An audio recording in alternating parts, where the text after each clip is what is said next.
Cục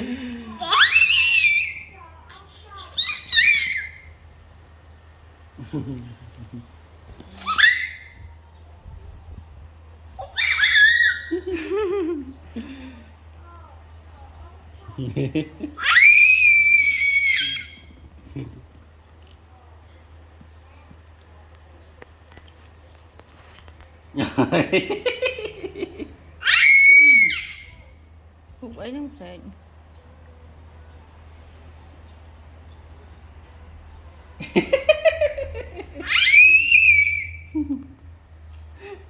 em phải đuôi ta nghe đuôi ta ập tóm mùi ta đã đất chân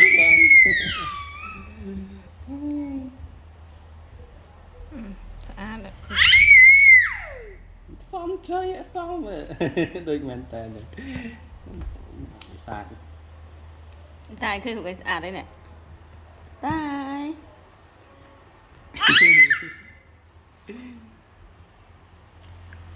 Ôi em mua thiệt. Mèo.